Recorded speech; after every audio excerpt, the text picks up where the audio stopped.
Not eating or drinking, that would be great, so that we can avoid the rise of Omicron, the evil villain trying to destroy us all.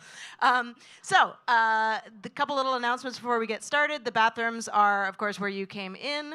The fire exits are on either side of the tech booth at the back of the showroom. You can order things either at the bar or from the QR code on your table. I think those are all the caveat notes, right? Yeah, cool. All right. Cool. And then risk notes. We are recording this show for the audio podcast, so please don't talk at the storytellers or heckle or anything crazy like that. You guys are respectful, you know? So feel free to laugh and cry and fart and sigh and clap and do whatever you normally do. But other than that, let's be respectful audiences as people bare their souls. So without further ado, are you guys ready for an emotional roller coaster? Okay, please welcome to the stage your friend and mine, Kevin, Allison, and Rick. Whoa, whoa, whoa!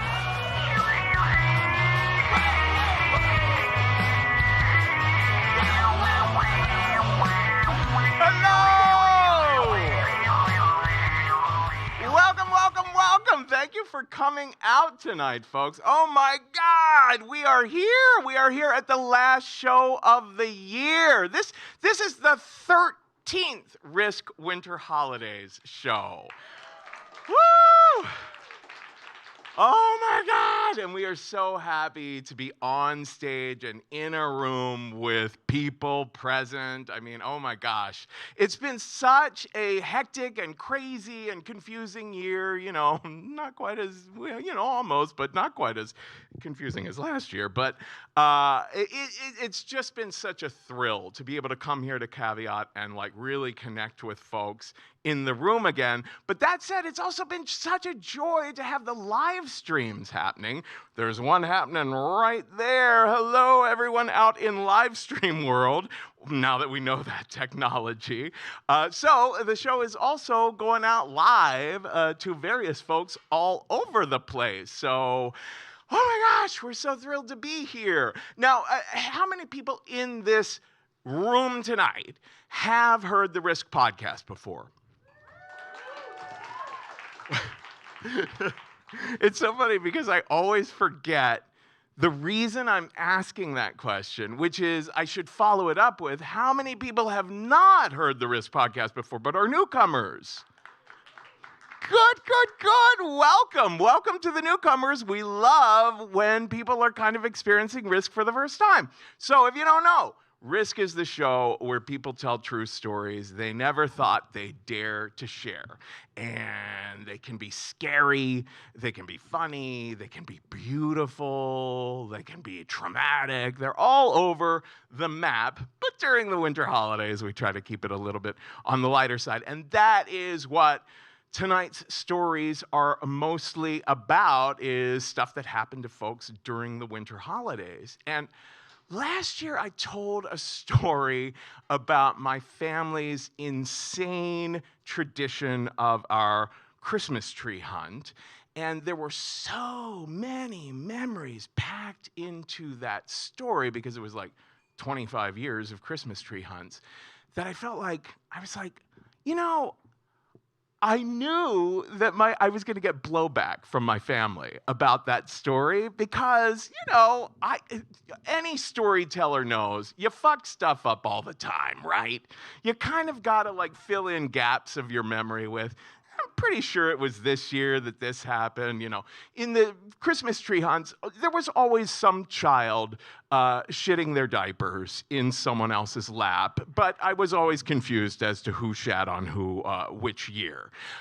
So I knew my family was going to be like doing a lot of fact checking and getting back to me. So this year I thought it would be fun if I just reached out to a few members of my family and said, well, what are your Christmas memories? Like remind me of some things that happened. And my sister Becca, my little sister, is a therapist. So she remembers everything and also has a deep interpretation of everything.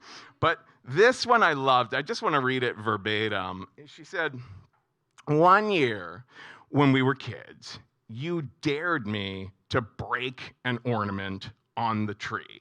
You kept saying, just break one. Come on, it'll be fun. I'll give you $3. So I broke one. And then on Christmas Day, front and center on the tree, there was a plastic sandwich baggie hanging from the tree from a hook with broken ornament pieces in it. And on masking tape, you'd written with a Sharpie, "Tragically, this ornament was broken by Becca." I think everyone could immediately assume that I made her do that.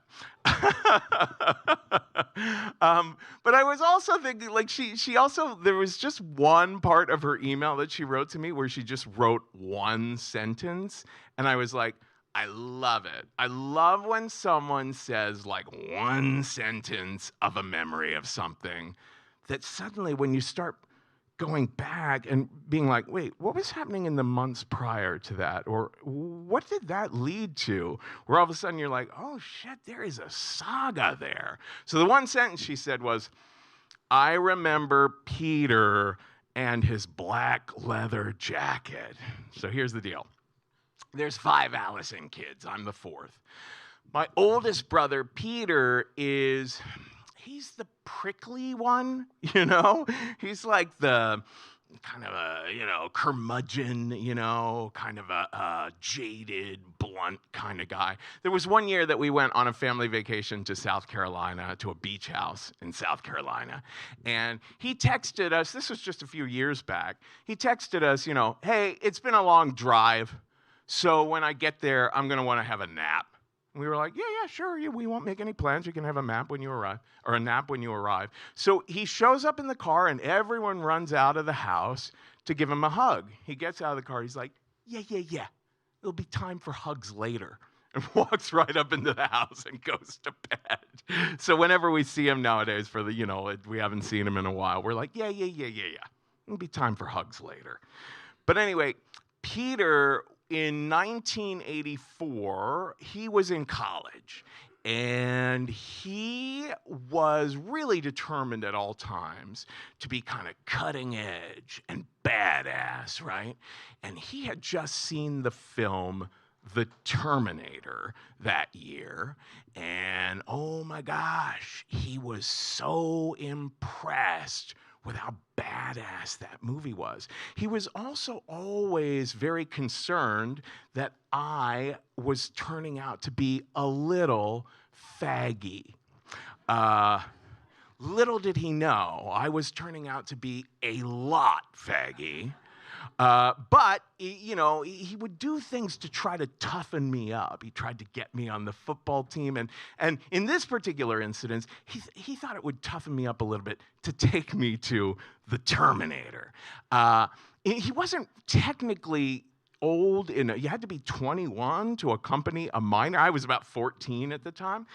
So he took me to the Terminator. And I think the one thing he didn't put together was, I don't think that movie got its R rating because of the violence. I think it's because the first scene in which Arnold Schwarzenegger appears, he's completely nude.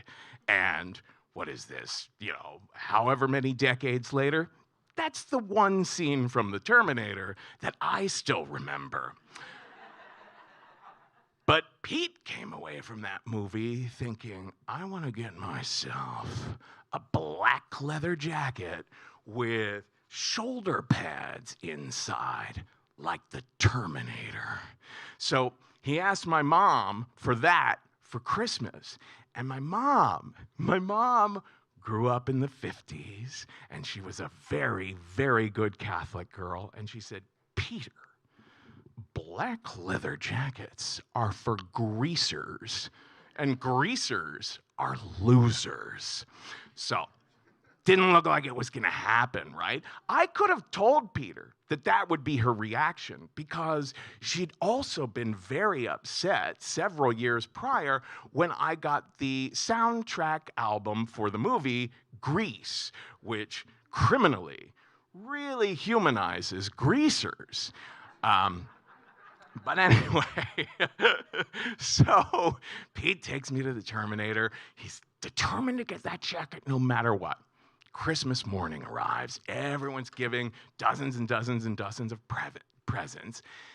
every single box that Pete opens, he quickly checks to see if it's a leather jacket, and then he looks to the person and says, "Cool, cool, cool. You got the receipt? Can you give me the receipt for this?" He had no intention of keeping anything or pretending he liked anything. So by the end of it all, he had like a stack of receipts. And on December 26th, on Boxing Day, he went out and he got himself a black leather jacket with the pads underneath, like the Terminator, right? Only here's the thing.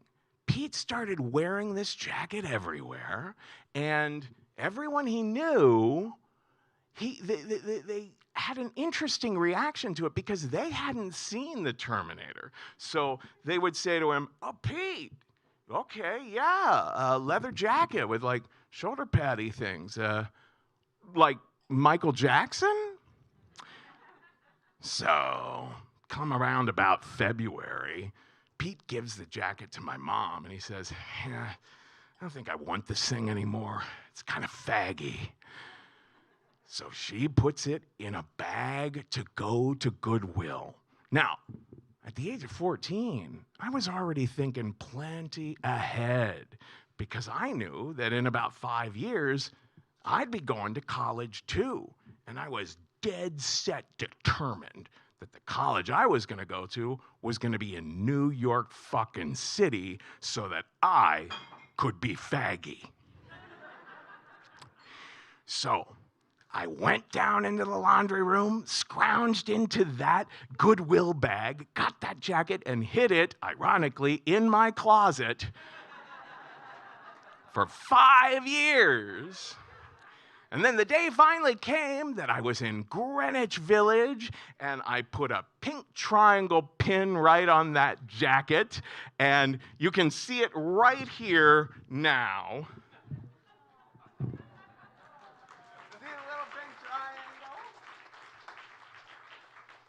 But the best part is that the first big occasion I went to wearing that jacket was a Christmas party.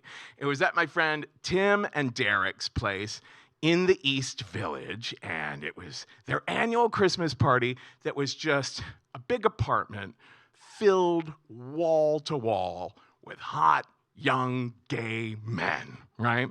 So Tim opens the door when I arrive, and he says, "Whoa, fabulous, this jacket, and with the shoulder pads underneath." And I said, "Yeah." And then we both said in unison, "Like Joan Crawford." Thank you very much.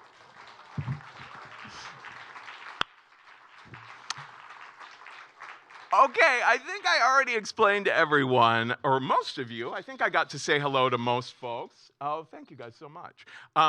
That we are asking everyone to write down between now and the end of the intermission your funniest Christmas memories or Hanukkah memories or New Year's, Thanksgiving, just winter holiday memories, something funny. Just make it like 2 lines or 3 at the most.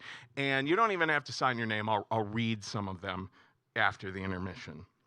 But first, I want to bring someone to the stage. He has been on the show several times now and has been just spectacular every time.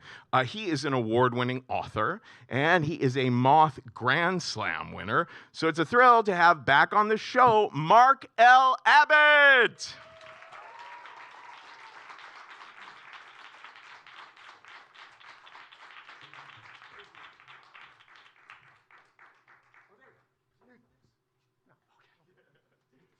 Hi.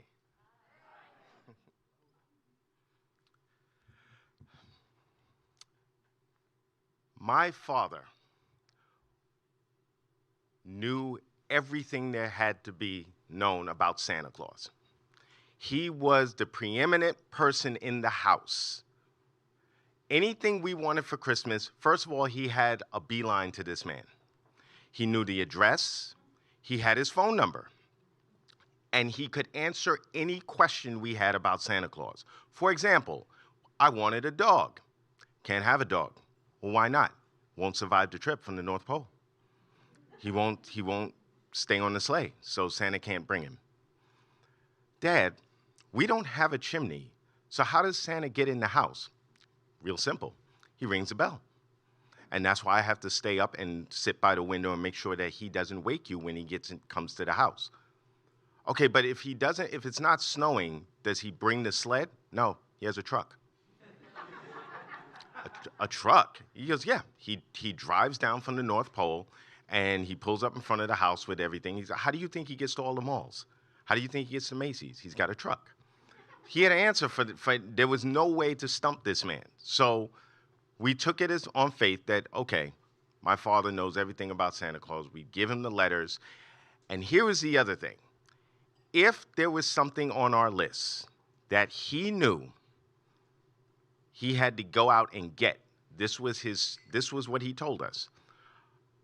I may have to go to Toys R Us and look for this. I spoke to Santa. He says he ran out of the parts. And so I may have to pick this up and ship it to him because he ran out of the parts, and this could also help other children who may want the same item as you. That was the explanation as to why I didn't get the Lionel train set I wanted, because they ran out of parts for the James Gang version, and that's why I got the New York Flyer, because that's all Santa had in his workshop. So in 1982, they re-released Empire Strikes Back. And now that the 77 version is over and the toy phase has kicked in, I needed refreshed toys. I needed a new TIE Fighter, I needed a new X-Wing, and I needed, most of all, the most coveted one that we could never get our hands on, which was the Millennium Falcon. And so I asked my father, I said, gave him the list and everything, and my father changed shifts. He was a cop. He had changed shifts, and he had decided this one evening to come home early, and normally as a family, we would all go out Christmas shopping. This is how, and the story was, my parents would let my brother and I go in one direction, they would go off in another, but we never saw my father actually buy anything. But this time, he says, listen, I gotta run to Toys R Us. Apparently, I got a call at work from Santa. He can't find these parts for these ships that you want, so I'm gonna run to Toys R Us. So I said, can I go? And then my brother, much younger than me, he's like, I wanna go too. And he's like, no, I'm only taking one of you. Mark, you go, you're the oldest, let's go. So 11-year-old me gets in the car with my dad, and we're driving to Toys R Us, and he says, now remember, if I have to pick up any of these items, they're not for you to play with when we get home. I have to ship them out. So don't expect to open any of these gifts if I have to buy anything. Not a problem.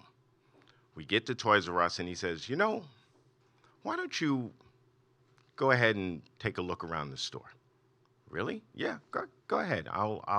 I know exactly what I'm looking for. I don't need you with me. You can go around the store. You let 11-year-old loose in Toys R Us. It's great. So I'm moving around the store and promise to meet back in the front. And somehow I make my way back around to where he is, although I don't realize he's in the aisle over. And Toys R Us this particular evening is not crowded, but people are in there, they're grabbing what they need to get. And at one point, I hear a commotion. And remember, this is the early 80s, so there's no internet or anything. This is the Cabbage Patch years, when people almost killed each other for something on the shelf. And I hear this commotion, and I'm like, damn, that sounds like my father. And then I hear somebody yell, gun! And so, me not thinking, I turn the corner. And there's my father holding a TIE Fighter on one hand under his arm and his revolver in the other, aimed at this guy at the other end of the aisle. And I'm like, the hell? So I kind of creep up alongside him. I'm like, Dad? And he goes, oh, shit. And I'm like, what are you doing? And he goes, all right, get the X-Wing off the shelf. I'm like, what? He said, get the X-Wing fighter off the shelf. So I grab the X-Wing and I look over, I'm like, they have the Millennium Falcon. We're not having that discussion right now. Just do me a favor. Go in my right back pocket and get my badge. Okay, so I pull the badge out. Now show it to this guy. So I open the badge, And all of a sudden, everything kind of calms down because now we realize these two didn't realize they were facing off against a cop. Security is here, police have shown up, and now we're escorted into the back to the explanation of exactly what happened. My father saw the last TIE fighter on the shelf. He reached for it just at the same time this guy reached for it. And neither one of them were going to let it go. So they got into a wrestling match over this TIE fighter. The guy grabbed my father, and I guess my dad thought the guy knew he had a gun and was reaching for it, so he pulled the gun on this guy. So police are like, okay, we got it. They said the guy's a badge, don't worry about it. My father goes, let's go. We pay for all of this stuff. We get out in the car, and my father's sitting there, and he goes, you cannot tell your mother what happened. I'm like, okay. And he goes, don't tell anyone in the house that I pulled a gun on somebody. I'm like, all right, that's not a problem. I said, I can keep a secret. And I said, so where are we going now? We're going to the post office so you can ship this stuff out? And he goes, there is no Santa Claus. I'm like, I'm sorry, what? And he goes, there is no Santa Claus. We're not shipping anything out. I'm like, well, wait a minute. What do you mean there's no Santa Claus? So first, anger. Wait, what do you mean there's no Santa Claus? You told me there's a Santa Claus. Mark, think about this. He has a truck. Think about the things I told you. Who drives a truck from the North Pole to North America to Europe? How does that work? Magic? Okay. Flying reindeer. Have you ever seen? Well, no.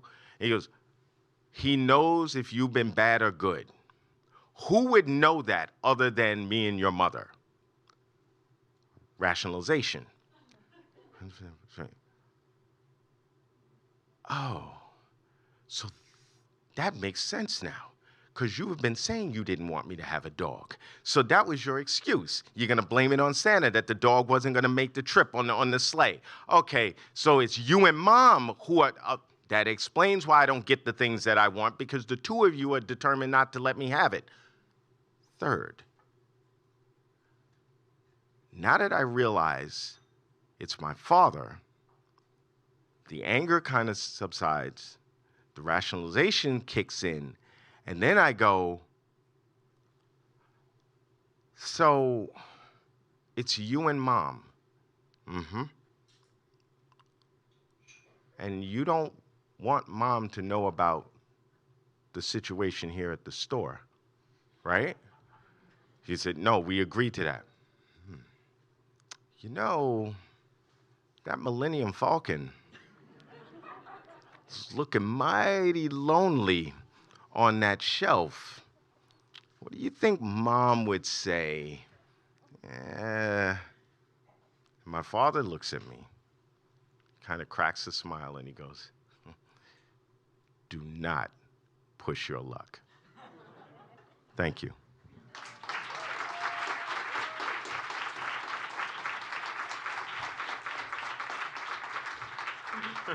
Mark L. Abbott, everyone. Oh my gosh, that is so funny. That reminded me that, re-releasing The Empire Strikes Back in 1982, the way that in the 70s and early 80s, summer blockbusters were so new. And people people were unused to like the way that they were being received, that the studios would just re-release them the next year. Like, I was once telling a story about seeing Jaws at the age of 6. I very much remember I was 6, but then I was like, wait, how in 1976, how was I seeing Jaws? Because it came out in 1975, and I researched it, and it's like, oh yeah, they were like, oh, people liked Jaws last summer. This summer, how about Jaws? and you know, like by that time, all the kids who weren't able to see it the year before wanted to see it. So that's how I got scarred for life at the age of 6, seeing that. But another thing that reminded me of was like like we've had so many amazing stories over the years of how kids found out about the Santa Claus thing, and it reminds me of like how I was just in like. I was helping my mom do the laundry. I don't know. I might have been like 8 or 9 or something like that. And I remember just saying to her kind of point blank, I don't think there is a Santa Claus, right? And she was just exhausted. And I was the 4th kid. And she just looked back at me and she went, no. And that was that.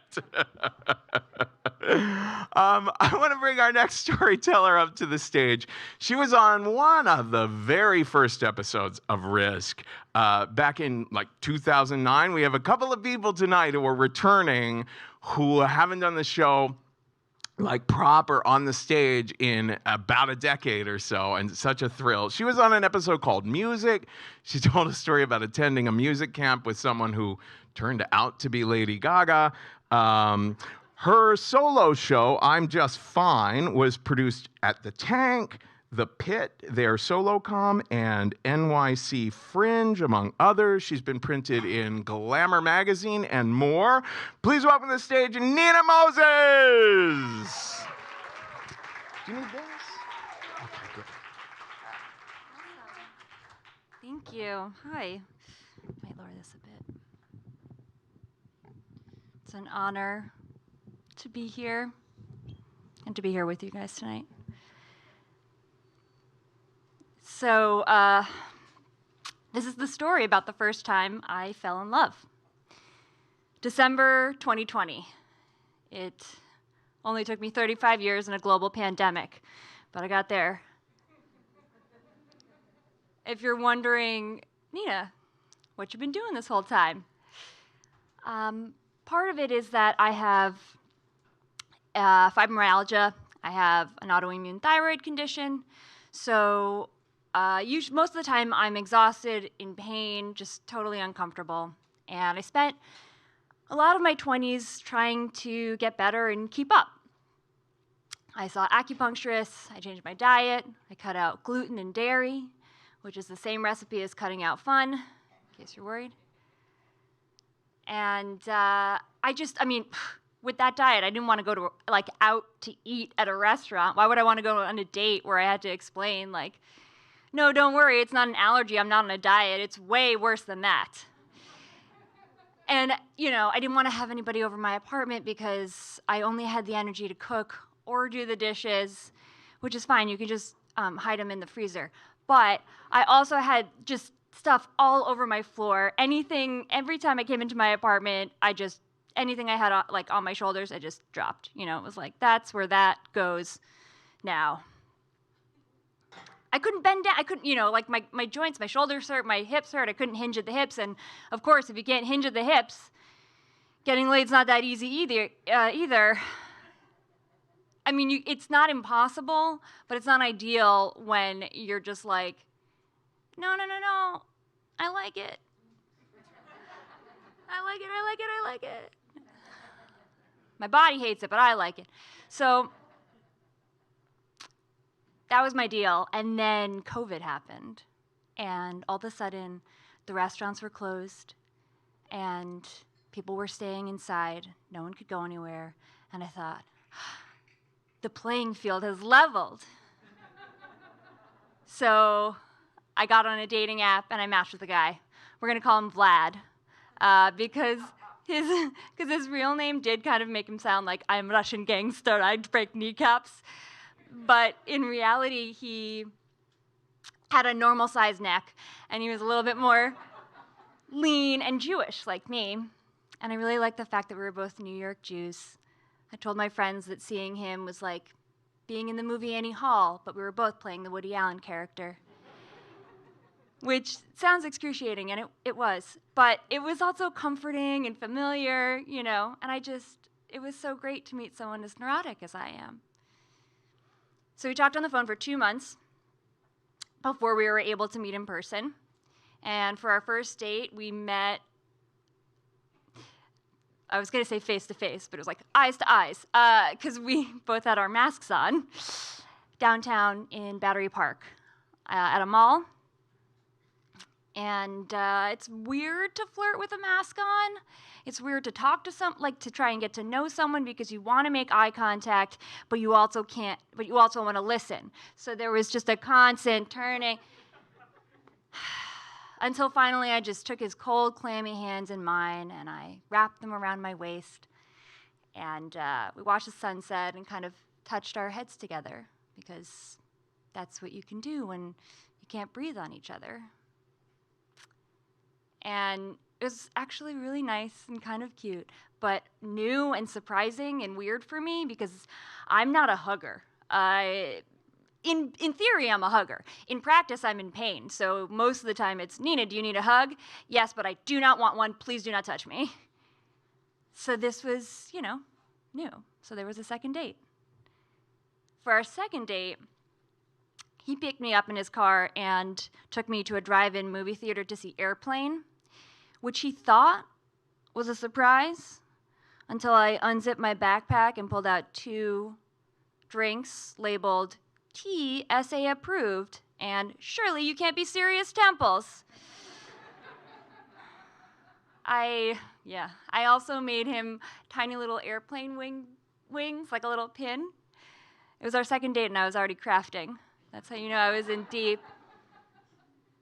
But, it paid off. When he saw those wings, he was flying high. Okay, I'm sorry. You're welcome. And after that, I wanted to keep seeing him, but I was not ready for him to see my place. And I needed more time on neutral ground. So luckily, his brother had an apartment in Brooklyn near me and a girlfriend. So he agreed to go to his girlfriend's place, and we used his brother's apartment kind of like a dating Airbnb. And Vlad cooked to my dietary, specifications, and he folded my paper towel napkin just so, And he asked me if I wanted to stay over. And at first I was like, it's a trap. And don't do it. Don't get close. Don't get closer. But I knew also that I had been very clear about my boundaries. It's not like he was asking me to, it was actually sleep. He wanted to be near me, and I wanted to be near him. So I put on one of his T-shirts, and I got in bed with him.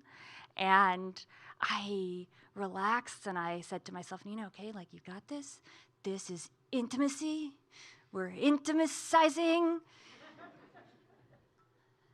And then I got a leg cramp. You know in Monty Python that scene where the knight has his arm sliced off and he goes, it's just a flesh wound. I sat up in bed and I was like, it's just a leg cramp. But it was really, really bad. And I had to leap out, and stand and walk it out, and I couldn't talk. I was just so overwhelmed and focused on the pain. And I knew it was bad because I could see he looked scared and powerless.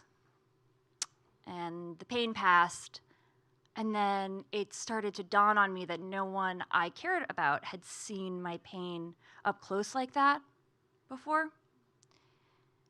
And I lost it. I just started crying, and he hugged me, and I could not get the words out, even though I knew exactly what I was thinking.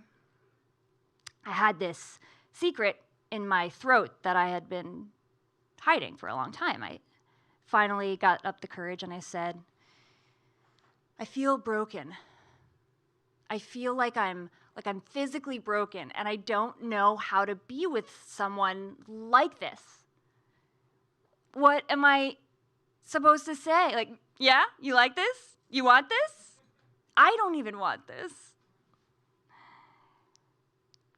But he wiped my tears and he rubbed my leg and he said, you don't have to hide your pain from me. you know? You can share how you're feeling. And I did feel like I'd been carrying a weight and he'd split it in two and taken half. And I think what I was feeling, even though it was a foreign emotion, was relief. Which, I know this is going to sound weird, but it's kind of erotic, the feeling of relief, or it can be, especially when you have all these dark feelings all the time. I was just like, I have room for joy now. I have room for the good feelings. And although I will tell you that I'm a lady, we had a nice night.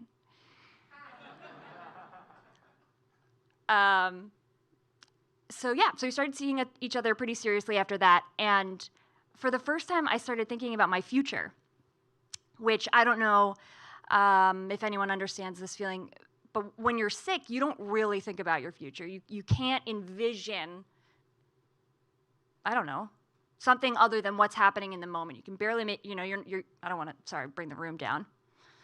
Moment's passed, Nina, you brought the room down. Okay, so, but it's hard to think past till tomorrow. You're just trying to get through today. But I started dreaming little things, like I play the flute and he plays the piano, and I dug up my old flute and piano duets, and I thought maybe one day we'll play together. Maybe I'll learn Russian. Someone's laughing, like, Nina, learn Russian? Okay. Challenge accepted. But I could see him dreaming too. He said something like maybe, at one point I might leave New York, but I picture myself doing that with you there. And then, strangely enough, it was his fears that started to wear on the relationship. He was confused about what he wanted to do with his career. He wanted to be a sommelier, but with the restaurant's influx, maybe he wanted to go back to school and study physical therapy. And I just found myself routinely clawing my way to kind of dig him out of the holes that he was in. And I felt guilty, like, am I not being supportive enough? But I said, I can turn the gas off, but you have to be the one to take your head out of the oven. Which I don't know, I thought it was good too, so. But then he started to waffle about our relationship. And he said, I feel like there's something wrong. No, I feel like something's not right. That doesn't mean, I don't mean to make him sound like a Neanderthal. He said, I feel like something's not right. That doesn't mean everything's wrong. And I was like, what? I tried to get him to articulate what he wanted, You want to see other people? Go ahead, but it's COVID. You still have to get tested. But he couldn't quite tell me, and I was pissed because I was like, you did this, Like, you asked me to be your girlfriend. You pushed this forward. I was the one who had reservations, and I'm finally jumping in with both feet. I need you to be too. But it was a crack that couldn't be repaired. So it ended, and I will be honest. Yes, I am sad, and I miss him, and I think he made a terrible mistake. But honestly, I'm okay. Here's why. I know that it didn't end because I didn't show up. I pulled the curtain all the way back, and I let myself be seen, and I was present as my honest self. There's something about COVID for me that when it swept through New York, I think we all had this feeling of really wanting to be near each other, but being afraid, to get closer. So it was really amplified for me. And I got the opportunity, I think, to confront some demons, I guess. I'm thinking now that I might always be a little bit broken. I might always feel physically broken, but I do know that there are parts of me that I can heal. Thank you.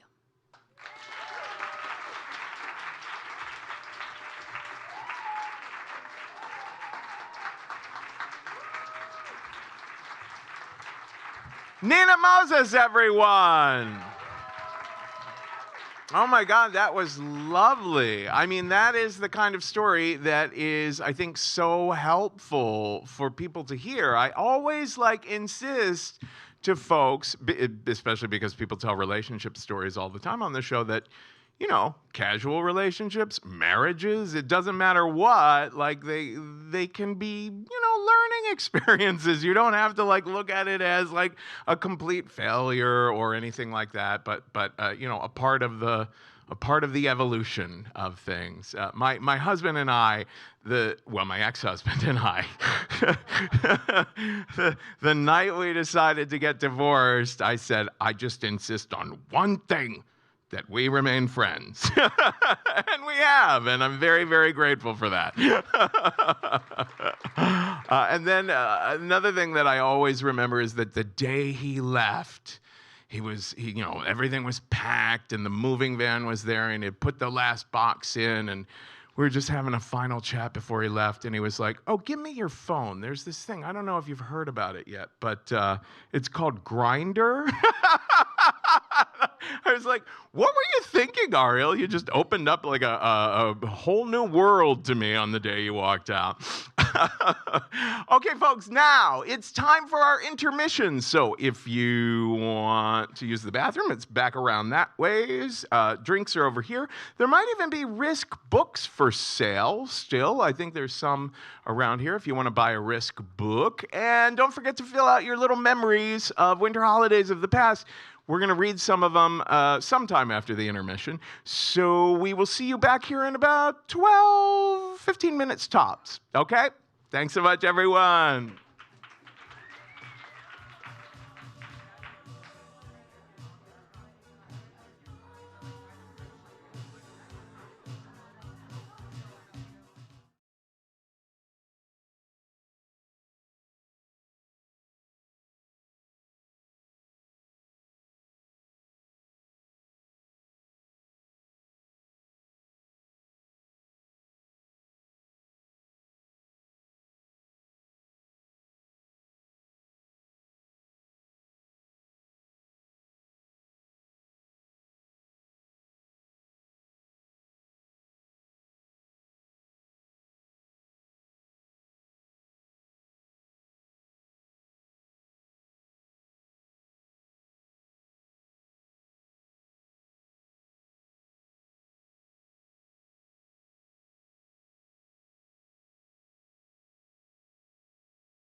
feeling now that we are in the second half? Awesome. Yeah, we were having so much fun chatting backstage that we lost track of time. So this is the second half of the show, and the stories, will be a little bit more, not everything is going to be just pure, I guess Nina's story was, not just pure funniness too. I was trying to think of how one of the things that has like flustered me about Christmas as an adult is that my family, at some point when all of the Allison kids became adults, my mom developed this habit at Thanksgiving meals every year, and that she would solemnly put down her fork and her knife, and she would say to all of us, "Now listen, kids, I know we've said it before, but this year it's for real. We, not for the grandchildren, but for us, we should not be buying each other gifts this Christmas. We should be saving money. We're not wealthy here. So let's just all agree this Christmas, no gifts except for the grandkids." And every year, it was just universally the same reaction around the table. What a relief. Oh my God. Yes. Okay. For real this year. That's the plan. Now, I have ADHD and have always been treated a little differently in the family. I think, if you know other people with ADHD, you might hear them talk about how if you're perceived as a space cadet, first of all, you are kind of out of the loop, naturally. And second, you're treated like you're out of the loop. Like people are always like, "Oh, we should tell Kevin that we're meeting a half hour." Oh, no, forget it. So what would always happen year after year, about 4 weeks after we had all said, promised that we were definitely not buying gifts this year, I would just take everyone at their word and not buy anyone gifts. And there would be about 8 million gifts under the tree, 4 million of them not for the grandkids, but amongst all of us. And every year, the attitude of my brothers and sisters and other folks in the family seemed to be, "Well, Kevin never buys anything for anyone, for whatever reason that could possibly be. So why buy something for him?" So year after year as an adult, I've been stuck in these situations where I'm just sitting there, getting nothing, giving nothing. So finally, I started, switching things up. And a couple years ago, I had a discovery, as a kinkster and as a gay man and as a resident of Brooklyn and as a former sketch comedian. There is one thing I've learned, and that is that the one gift that every human being on earth loves to the same amount, it's wigs. If you go on Amazon and you get yourself a $12 mullet, I swear to you, anyone you know is going to get the biggest fucking kick out of that thing. If you got everyone in your family a MacBook Pro and a mullet, the mullet is going to be the thing that's in all the pictures and all the stories and everything like that. So I did it a couple years ago, and it was such a hit that I'm like kind of tempted to just do it again this year. Like, hey, I hope I didn't get you the exact same wig. Maybe I'll mix it up, make some of them purple mullets or whatnot, but we'll see how it goes.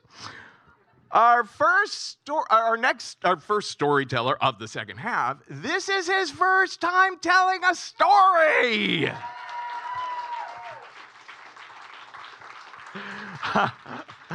I used to say that, I used to call those folks virgins, and then that seemed to always make people uncomfortable. So, first-time storyteller. But he's also a trial lawyer, so he's definitely like done some public speaking before. And it's his birthday!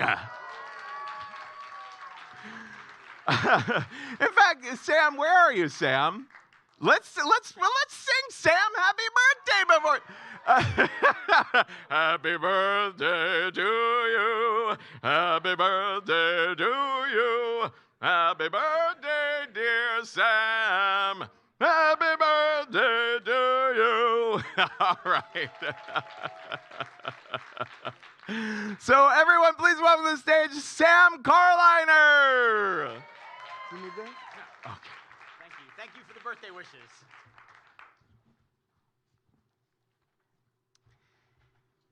It's 8 a.m. on New Year's Day 2020, and I'm standing on the beach. It's gray, it's cloudy, it's about 35 degrees outside, and I'm freezing. I'm in Maine. Why in the world am I standing on a beach in Maine? Well, about a year before, on Christmas morning, my wife awoke to find our then 23-year-old son lying unresponsive and unconscious in a pool of his own vomit with an empty whiskey bottle by his side. She called 911, had him taken to the hospital. Then she called me and said, "I think you better come home." You see, the day before I had left to go skiing with our other son. It was something we had always done as a family and enjoyed. But those days were long behind us now. My wife had feigned being sick so she could stay home and watch over our son. And as I drove to the hospital, I kept thinking about all the other times I had driven to the hospital. And I was wondering, is this going to be the time I plan my son's funeral? As I walked into the hospital, though, it was different this time. There were no tears of sadness, no, "I'm sorry, Dad, it'll never happen again." He was angry and belligerent. He was so out of control, the hospital staff had to place a security guard on him. But the doctors were just dismissive of the drunk and wanted to send him home. We begged and pleaded with them to keep him so we could figure out something to do. Finally, we convinced them to hold him until his blood alcohol level came down to just below the legal limit. That was going to buy us a good 8 hours. We scrambled trying to find professional help. Well, let me tell you, if you ever try to find professional help on Christmas Day, good luck. No one's around. But we managed. The next day, we held an intervention in our house. My son refused to come downstairs. So we all went to his room, and I remember walking into his room, that stale stench and smell of urine and vomit that just perforated the air. He had his back towards us, curled up in a fetal position, the covers almost over his head. And after years of yelling and screaming and angry tones, I calmly and lovingly read him a letter. "Son, you're an addict. Please go into treatment. I love you." Without missing a beat, his response, "Nope." One by one, everyone else that had gathered in the room read their letters. His response each and every time, "Nope." Until finally, almost an hour had passed. I was besides myself. I made one last impassioned plea. "Son, you have two choices. You can go into treatment, or I have a social worker here who's ready to take you to a shelter, or you can live in the streets." His response this time? Silence. The silence was deafening. It was like a big "fuck you, Dad." It seemed like it went on for eternity. And then all of a sudden, he got out of bed and said, "Fine, I'll go into treatment," and started shoving clothes into a knapsack. He went down to the door and stopped. And then he knelt down. And he gave the dog this tender, loving hug. When he stood up, we were face to face, each just shells of ourselves, neither one knowing what to say to the other. I instinctively leaned in to give him a hug. But whatever emotion or feeling a hug is supposed to convey, this conveyed nothing. And he stood there with his arms by his side, lifeless, conveying even less. He went into a 30-day treatment program. And while I knew and had a lot of contact with the staff, I knew what was going on with him, I had almost no contact from him. In fact, the couple of times that we did have contact, they were these awful, belligerent phone calls. "You put me here to hide your problem." Nothing could have been farther from the truth. At the end of 30 days, I knew he could not come home. He knew he could not come home. So he went into a long-term residential treatment program. Now, the difference between this 30-day program and the long-term residential program was like the difference between preschool and college. I went from having all this information to having almost no information at all. In fact, when I spoke to the staff, they would ask me, "How are you doing? How am I doing? I'm miserable. I'm walking around with a freaking neon sign over my head that says, 'I raised an addict.' I hate people. I don't want to be around anybody." How did this become my life? Seems like the other day I remember going into the city to watch the Rangers, something we did all the time. And on this one particular evening, I remember we got in early and we looked around for a place to eat. We found this little hole-in-the-wall barbecue joint. We went in. He had the brisket. I had the shredded beef. We sort of shared and compared notes. They had these great homemade hot sauces. We had a little contest to see who could handle the heat the best. He won. The Rangers won. It was a great night. We were going home, reminiscing about how much fun we had. And all I could think about was how I hoped that we would have so many of these shared experiences in the future. But that future never came. The next 5 years were miserable. I was broken. Addiction had robbed me of the relationship I had with my son. For 7 months, there was no communication at all. I finally made a deal with myself that if I never heard from my son again, but he was sober and led a sober life, I would accept that. That was the bitterest and hardest pill I ever had to swallow. And then one day, I got a text. "How's the dog?" 2 weeks later, another text. A couple weeks after that, a phone call.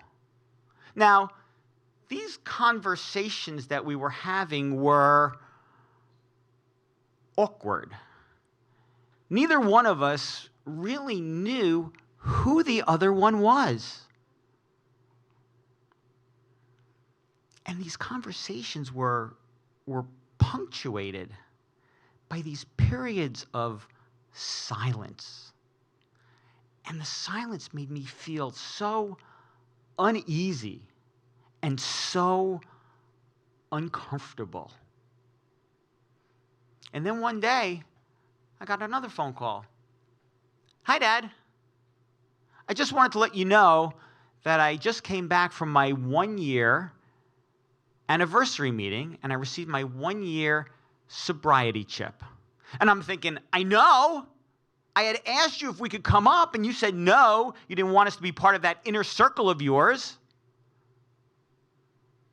And he continued.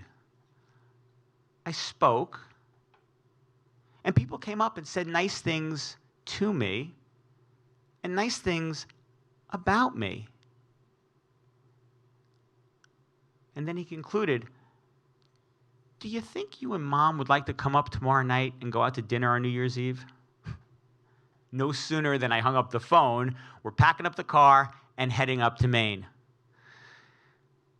The whole drive up, I was nervous, but excited. I really didn't know what to expect.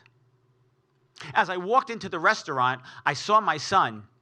I went up to him and I instinctively gave him a hug. His response this time was robotic. He sort of put his arms around me like he was supposed to or instructed to, but there was no real feeling or emotion that was behind it. Dinner was pleasant enough. It was almost like going out to lunch or dinner with your boss for the first time. It was safe conversation and safe topics. But again, there were these gaps and periods of silence that would throw my anxiety through the roof and made me so uneasy. The interesting thing, though, was he was okay with the silence. As dinner drew to a close, he said, "Thanks for coming. This was nice." I said, "Thanks for having us." And then he said, "You know, Dad, tomorrow morning, my group is having its annual polar plunge. Would you like to join us?" And without thinking, I said, "Of course." So here I am, standing on a beach on New Year's Day in Maine. Now, let me tell you a little something about this beach. It is not the beautiful sands of the Caribbean. It is this muddy, rocky beach that's framed on either side with these huge outcroppings of rock. Besides the fact that it's 35 degrees outside, the wind is whipping around, making it feel like 20, catching the waves, throwing it into the rocks, creating this mist that's hanging in the air, slowly soaking my clothes and chilling me to the core. And then off in the distance, I see my son. And he's with a group of about 30 young men, and they're coming down to the beach, and there is this energy and excitement about them. When they get to the beach, we all get in a group, and everybody starts stripping down, and they're all wearing their little Speedos. Nope. I have my bathing suit on. I had brought it just in case I got to spend some time in the nice, warm hotel hot tub. See how well that worked out. And then their program director began to speak. But I was momentarily distracted because as I looked around, I realized that I was the only outsider there. Everyone else there, it was my son, the young men from his program, their staff. No one else had family or siblings or friends. There was no one from the greater community that was invited. And I realized that he had invited me into his inner circle. And I was touched. And then my attention got drawn back to their program director, who was speaking about why they're doing this. You see, this wasn't just some New Year's Day stunt, let's just jump in the freezing cold water on New Year's Day. This was about the community they had built, the experience, strength, and hope that they share with one another and support each other.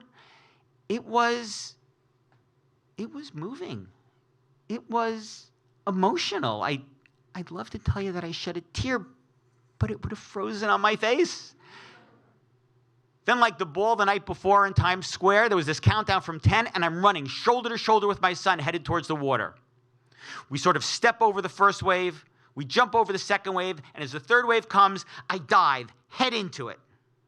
And immediately, I am enveloped by silence. But this time it was different. I wasn't anxious. I wasn't uncomfortable. I didn't have that uneasy feeling. No, this time, the silence was beautiful. The silence was peaceful. And as I was gliding through the water, I could feel the strength of the waves crashing above my head. The silence was empowering. And then like that, I came to the surface, I took a big breath of air, and my lungs froze. I was so disoriented. I spun around looking for land. I saw the beach, and I started running as fast as I could. And as I was running, I realized I couldn't feel my hands. I couldn't feel my arms or my legs. And as I hit the beach, I couldn't feel my feet. I made it to my clothes, but my hands were like these little frozen lobster claws. I couldn't put on my socks or my shoes. I could barely get a sweatshirt around my shoulders. My teeth were chattering. I thought I was going to break them all. And then out of the corner of my eye, I saw my son. And he put his arm around me and gave me a hug and said, "I love you, Dad." And that was all the warmth I needed. Thank you.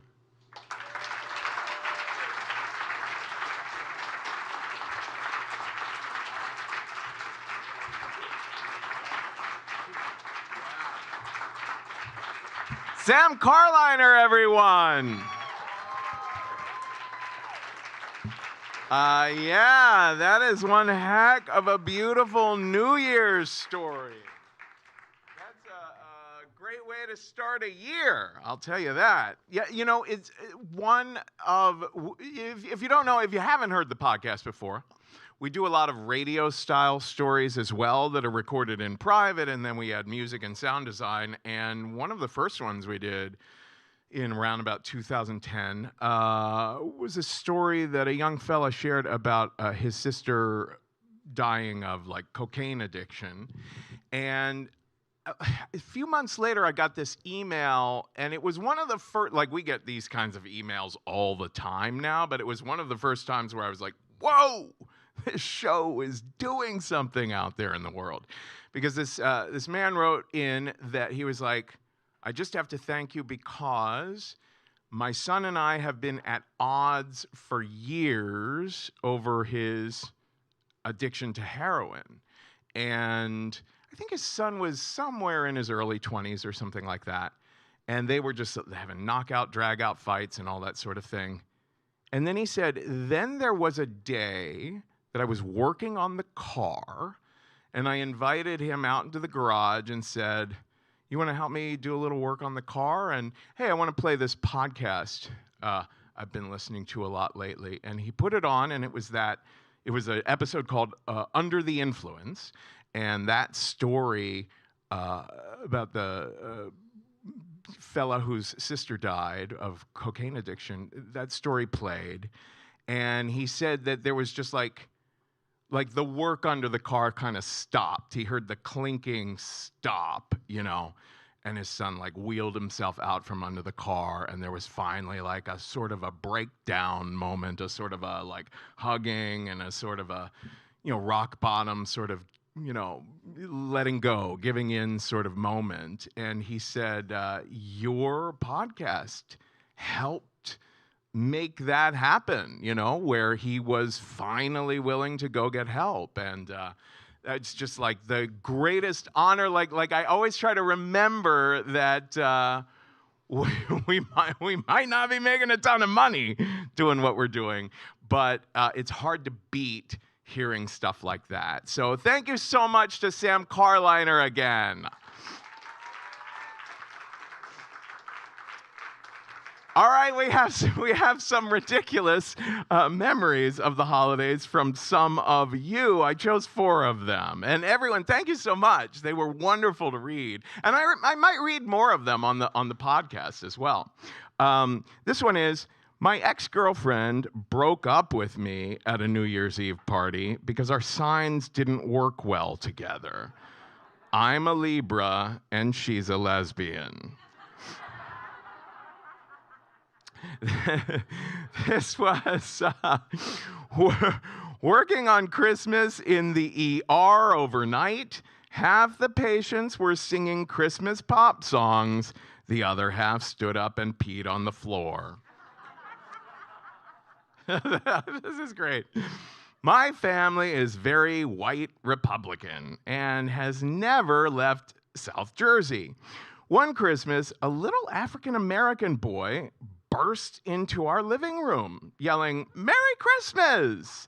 He joined us for dinner and dessert, and then the entire family, we walked through the snowy streets Christmas morning, and we returned him to his family.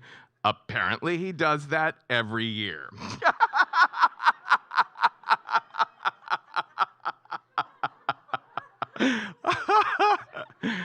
And then this last one is, my first ever play party. That means a kinky play party. This is apparently a fellow kinkster in the audience. My first ever play party was Christmas themed.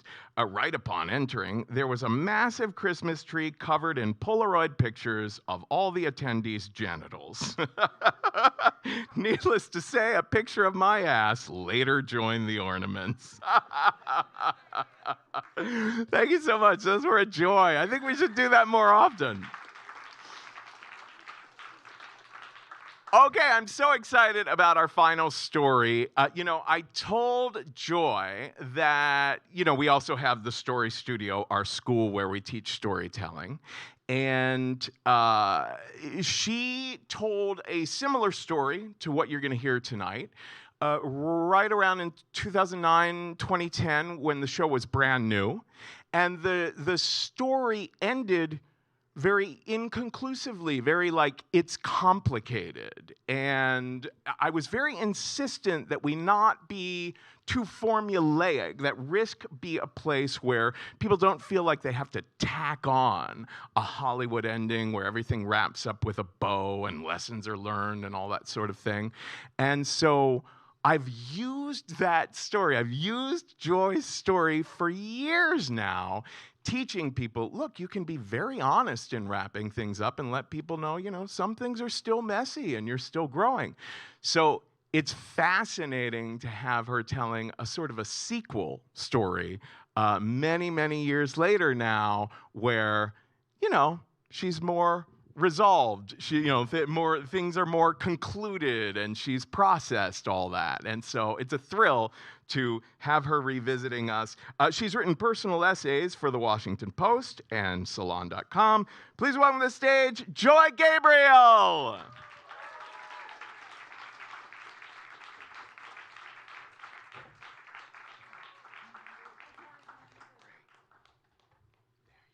I'm going to use some emotional support notes. Thank you. Hi, everybody. Hi, Livestream. All my people on Livestream. So my mom is the queen of holidays. Right down to Veterans Day, Arbor Day, she owns them all. And everyone, when I was growing up, liked to compare her to Martha Stewart when she was, right in the height of the 90s. And she wasn't really sure she liked that comparison, mostly because she thought she was better than Martha Stewart. And she tried to prove it, especially around Christmas at the annual open house where she decorated every inch of our house to perfection. And she spent days cooking, doing it all herself. meaning she violated child labor laws, having my sister and I wrap those bacon wrap dates, and my brothers were upstairs pretending to clean their rooms, and she was down in the basement sewing all the custom matching dresses and barking orders up the stairs. Joy, did you pipe the cream puffs? Did you put the Santas on the pinafores? Joy will be here in 15 minutes! You know, nothing really says Martha Stewart like barking orders at your underlings. Just saying. So, but it always came together, and those parties really glittered. And her skills and talents really stood out to me, though, on Christmas Eve. Those were strictly VIP only family affairs where we got all dressed up and we lit every candle in the house like we were going to the fanciest parties. And those were some of the most magical, wondrous, connected moments of my childhood. And at some point, she would always point out the light on Christmas Eve. Something about it looks a little bit different, don't you think? She would say. And even as a really young kid, I could feel my heart opening to my family, to humanity, to God. Don't forget to set an extra place at the table, she told me. Who wants to sit next to him?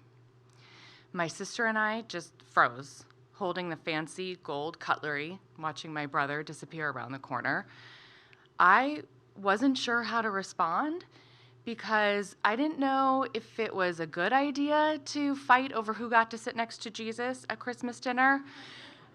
We always fought over who got to sit next to my Aunt Jane, but would it be rude not to fight over it? I mean, would he think I didn't want to sit next to him?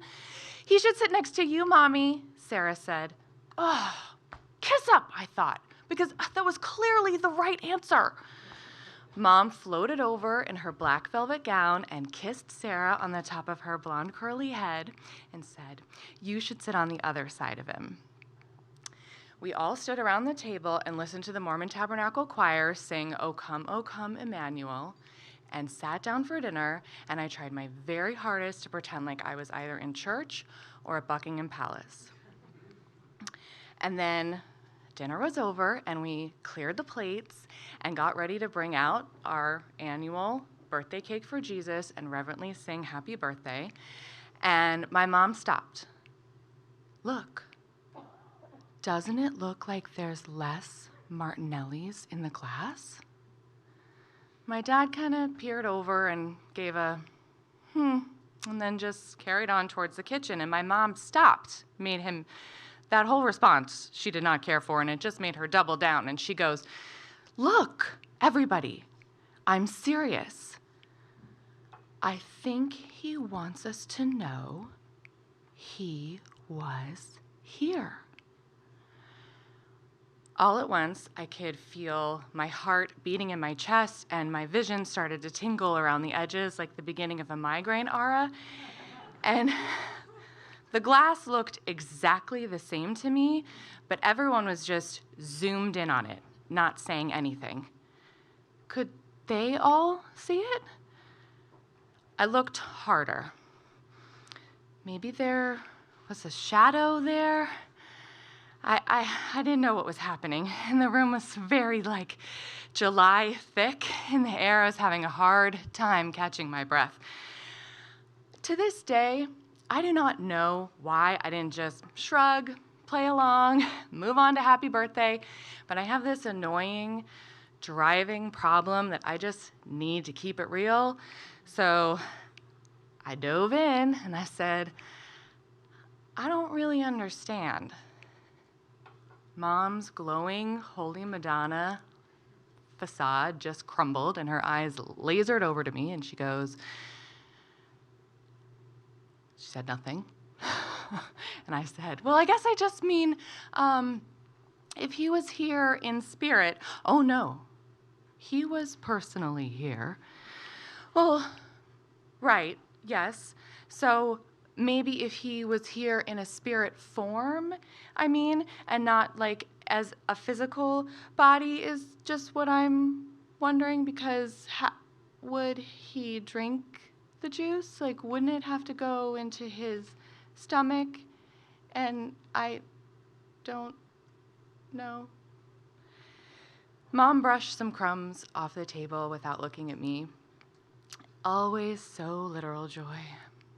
Do you believe that Jesus Christ is a literal Son of God, the Lord of all creation? Of course, Mom. You're asking me that on Christmas Eve? Well, if you believe it, don't you think he has plenty of ways to make a tiny little bit of liquid disappear? I think it went down, Mommy, Sarah piped in. I think so too, sweetie, Mom said. I stood absolutely still, but it felt like I was falling.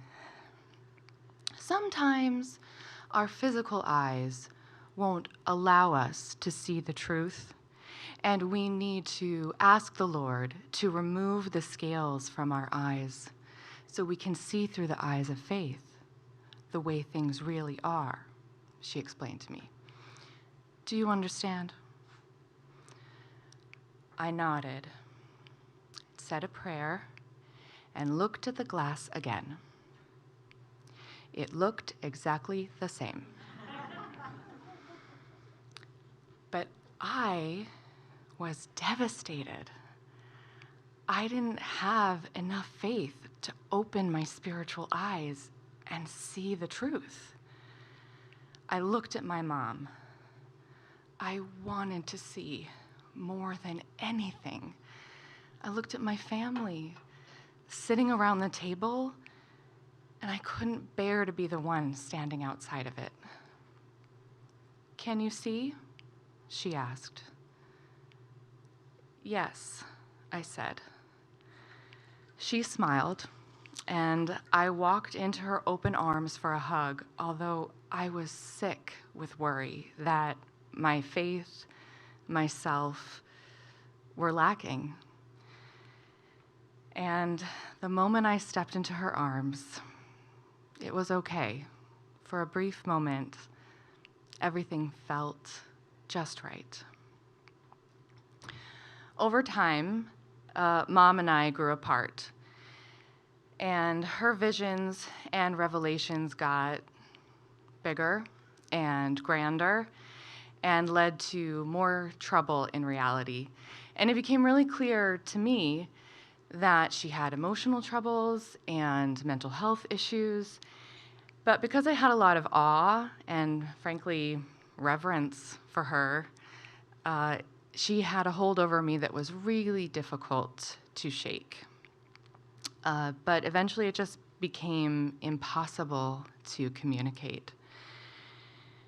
I don't see the world the way she does anymore, and it's been a really long time since I believe in anything resembling, since I believe in anything. Now, that's Jesus getting back at me with the grammar. But it's been a really long time since I have believed in anything that resembles the God or the religion that she spent so much time trying to anchor us to with all that magic on Christmas Eve. But thanks to therapy, I have learned that you can reject the things that are really damaging and hold on to any little gems that might be left. So once I had my own children, I got real serious about digging around trying to find any Christmas jewels that might be hiding. It kind of reminds me of these Lift the Flap books you might be familiar with if you have met a child, called Where is Baby's, whatever, Where is Baby's Christmas Present? Is it under the bed? No, that's the kitty. Is it behind the couch? No, that's Uncle Louie. I don't know, it's been a long time, and if you met my Uncle Louie, you would understand. But instead, I was like, where is Mama's Christmas magic? Is it doing the nativity play? Nope. Is it going to midnight mass? No. Is it watching Frozen 200 times? No. So this year, my oldest wanted to talk about Jesus and what's historical and the nativity play, and it got real deep and real very fast. And at some point, she just burst out laughing. And she goes, "How could anyone believe that? That is so fake." And I'm not gonna lie, it hurt my feelings a little bit, and not just because I automatically believed every outlandish thing my mother said to me, and I spent years berating myself over this, and I have a little critic in my head that sounds just like Dennis Leary. Oh, I never would have believed any of that crap when I was a kid. And I let Dennis kick my ass from here back to Boston until finally I was just like, all right, we get it, tough guy. You don't need your mother's love. Sit down. You didn't eat the cream puffs. But my daughter knows that I don't believe in God at all the way that I was raised to, but that this is a sensitive topic and this stuff is important to me. So I don't know if she said that because she's in middle school and it's a constant quest to find mom's nuclear meltdown button, or if I just genuinely birthed a little Dennis Leary. But I told her I was gonna need a minute, which was a genius parenting move because she was already halfway up the stairs. And later she came to find me and she said, "I'm sorry I did that, Mom. I didn't mean to hurt you."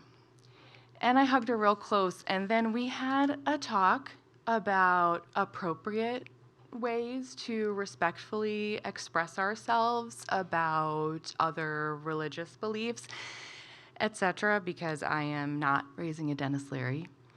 And then we had an age-appropriate conversation about Mom's upbringing. And she turned to look at me and she said, "One of my favorite things about us, Mom, is that when we solve problems, afterwards I can feel our relationship is stronger."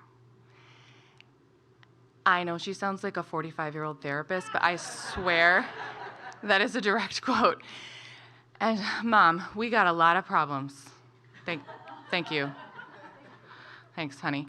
But it always makes me feel good to know that whatever problems we have, we can always fix it.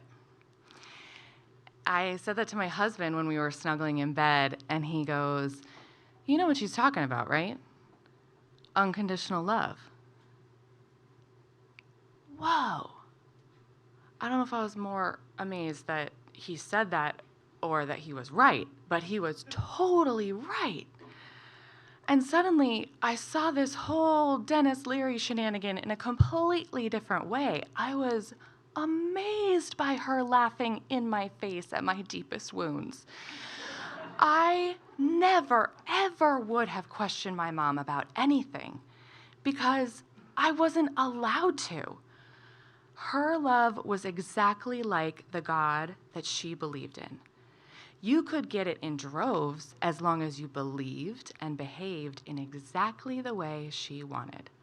In other words, it was entirely conditional. My daughter telling me exactly what she thought and felt made me hope that the biggest, wildest dream of my life might be taking root. That maybe I was doing things in a different way, breaking a cycle, loving and living in a way I never even imagined was possible. These Christmas Eves, the ones when I was young, I could count on a special light, an incredible feeling, a fancy dinner, even Jesus was invited.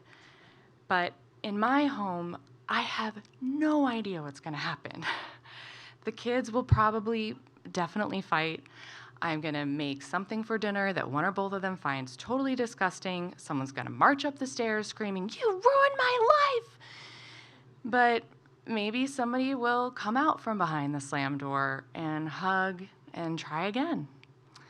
And maybe we'll laugh too loud at a reindeer toss game I bought that everyone says is for babies, Mom, but secretly loves. And we will dance and sing really loud to totally irreverent Christmas pop songs. And we'll let go of our mothers to be someone's mama right here today. And it's probably just me, but I feel a kind of magic being so human together. And I seriously doubt that anyone's going to remember at this kind of special Christmas Eve light when they grow up. But the one thing that they can count on is that it's real. And that's my Christmas gift to them this year and always. Thanks for listening.